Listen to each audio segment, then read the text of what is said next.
Hi everybody. I am here to help you guys make a pumpkin with lots of decorations on the outside. You should have received in your kit a nice white pumpkin, okay? The little stemmy guy on top. You should have received a baggie that has some black beads in it. You should have received a baggie with some pins in it. And it also has some sequins and some eyeballs, some googly eyeballs. Now, I want to tell you folks that whatever you choose to do and however you choose to do it, that's okay. You can make things any way that you want. But my goal is just to make sure that you guys, if you're a little confused or if you like what I do, that I'm giving you a good example of what everything should look like. So what I have already done over here is I've already made some made pins that we're going to be sticking into our pumpkin. So I have my pumpkin here, and we're just gonna go ahead and slide that pin in there and have some cool little sequins on the outside. You can do any kind of colors you want. I'm trying to stick with some Halloween colors, so like some purples and greens. If you include red, orange, yellow, green, blue, violet, black and white, then it ends up being a rainbow, and that's okay too, but I'm gonna try and stick to a certain color scheme. Now, how I made these pins, I'm gonna put the pumpkin to the side for just a second, is I took one of the pins, and be careful, ouch, that can poke you, boom, ouch, so be very careful. So what I did was I'm taking a pin, and I always put a bead on first. And again, you don't have to put a bead on here at the end, but I like it. It kind of makes the pins, when you put it in and slide it in, it kind of makes it like a little eyeball, spooky. And then what I have to do is I have to go in order. So after the bead, I have to go from small to large, because obviously if I put something large on first and then something small on afterwards, when I put it in, you won't be able to see it. So that's kind of pointless to doing that. So in actuality, I have to do the reverse. Put something small on and then something big. Now you can go small, medium, large. You can do a small star with a small sequin. Just, put it together, and notice how I flipped it around. So you could have the sequin be curved on the outside or curved on the inside, and it doesn't matter. Now, I have a lot over here, but I've also pre-made some so that you don't have to sit and watch me string all of my patterns together. So what I want to do is just show you how I pin them. You just take one, and this is another big one, so maybe I don't want to put a big one next to a big one yet. And you just go straight in, just like that.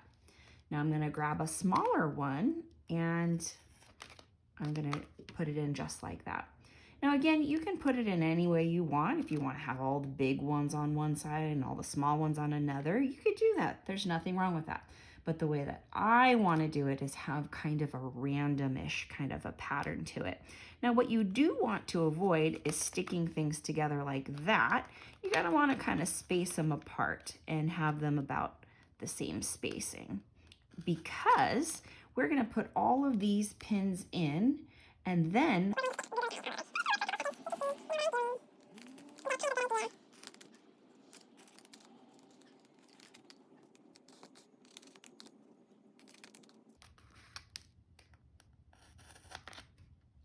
ooh, that was a fancy one.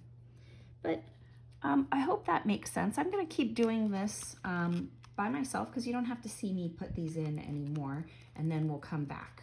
Okay? Okay, folks, I'm back, and as you can see here, I have a lot of sequins on here, a lot of pins. And what's that there?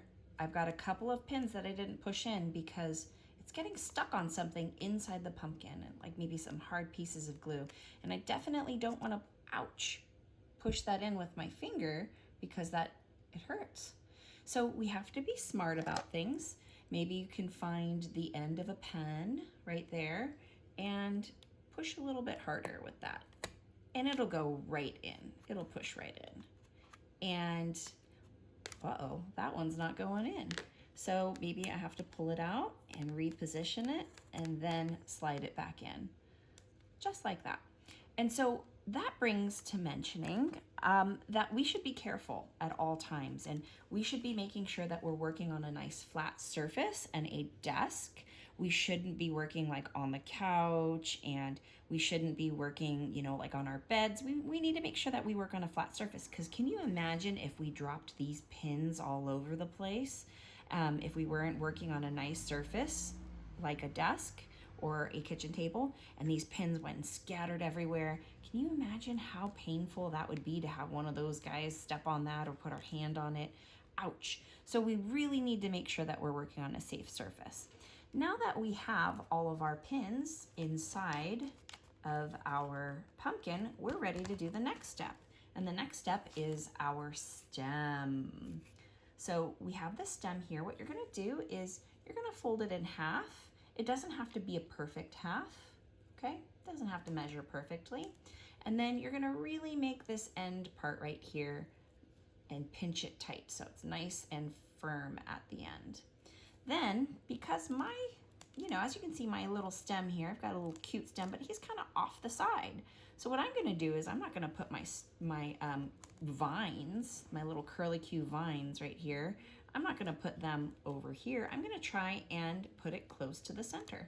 So what I'm gonna do is I get it towards the bottom, and I'm gonna hold it towards the bottom, and I'm going to poke a hole in, boop, like that.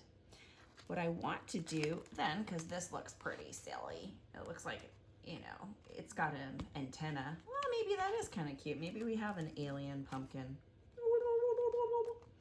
But what I want to do is I want to make it like a real pumpkin. So I'm going to take a tool like the pen I used to poke in those pointy sequins, and I'm going to just curl and curl and curl and curl. So I have a nice curly cue coming out of the top of my pumpkin. That